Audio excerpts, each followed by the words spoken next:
இல்ல அவங்களுக்கே time frame fix பண்றாங்க, அது சட்டப்படி தவறு. அது எப்படி ஜனாதிபதிக்கே டைம் லிமிட் ஃபிக்ஸ் பண்ண முடியும் அப்படின்னு சொல்லப்படுது.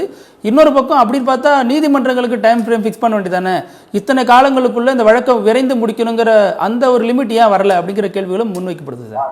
வழக்கு என்பது இரு நபர்களுக்கிடையே நடக்கக்கூடிய நிகழ்வு. அதுல இவன் வாய்தா வாங்குவான், அவன் வாய்தா வாங்குவான்.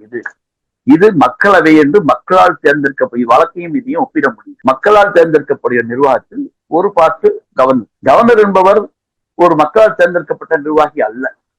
மாநில அரசுக்கும் ஒன்றிய அரசுக்கும் ஒரு பாலமாக இருந்து செயல்பட வேண்டும் என்ற காரணத்தினால இந்த பிரச்சனை எல்லாம் எழுக்காமல் இருந்தது. இப்போ நான் என்ன கேட்கிறேன், இதே நிலைத்தானே பாஜக ஆளுகின்ற மாநிலத்திலும் ஏற்படணும். அங்க மட்டும் போற சட்டம்லாம் உடனடியா பாஸ் பண்ணி வருது, ஏன் வருது? அதான் டபுள் இன்ஜின் சர்க்கார்னு சொல்றாங்க சார். எனக்கு நீங்க எத்தனை சர்க்கார் வேணா டபுள் இன்ஜினா ட்ரிபிள் இன்ஜினா இருக்கட்டும், நான் பாம்பன். எனக்கு அரசுல இருந்து வர வேண்டிய நிகழ்வுகள் எனக்கு வந்து கொண்டே இருக்கணும். அப்ப அதை செய்யறதுக்கு ஒன்னால முடியலன்னு சொன்னா ஜனாதிபதி கேள்வி கேட்கணும். ஜனாதிபதி கிட்ட டைரக்டர் ஆஃப் கான்ஸ்டிடியூஷனல் அஃபேர்ஸ்னு ஒருத்தர் இருக்கிறார்.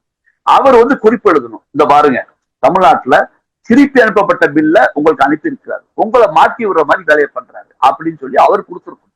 ஆனா அவர் யாரு? பாஜகவால் நியமனம் மட்டும். அப்ப என்ன பண்றாரு? இந்த அம்மாவுக்கு ஒண்ணுமே சொல்றது இல்லை. அப்ப இப்ப உச்ச நீதிமன்றத்தை கூட்டு போடுறாங்க. மக்களுக்கு தேவையான சட்டங்கள் வரும் பொழுது 3 விதமா தான் உச்ச நீதிமன்ற ஜனாதிபதி தள்ளுபடி பண்ண முடியும். ஒன்று, அரசியல் சாசனத்துக்கு எதிர்ப்பாக இருக்குது, அல்லது சட்டத்துக்கு ஒன்றிய அரசுடைய சட்டத்துக்கு எதிர்மாறான சட்டத்தை மாநில அரசு இயற்றிருக்கணும் அப்படின்னு சொல்லி இருக்கணும். இல்லது சில விளக்கங்கள் கேட்டு திருப்பி அனுப்பலாம். எதுவுமே இல்லாம வந்ததை திருப்பி அனுப்பிட்டு அனுப்புறான்னு சொன்னா, என்னுடைய குற்றவாளிக்கு எனக்கு முதலாளி ஜனாதிபதி தான் என்று சொன்னால், நான் கேட்கிறேன், ஒரே ஒரு கேள்வி கேட்கிறேன். சமீபத்துல வக்கூப் சட்டம் ஒண்ணு வந்து, வக்கூப் திருத்த சட்டம் 2020, அந்த சட்டத்தை மட்டும் ஜனாதிபதி நள்ளிரவுல அனுப்பி 2-3 மணி நேரத்திலேயே பாஸ் பண்ணி அனுப்புறாங்க. படிச்சாங்களா இல்லைன்னு கூட தெரியல.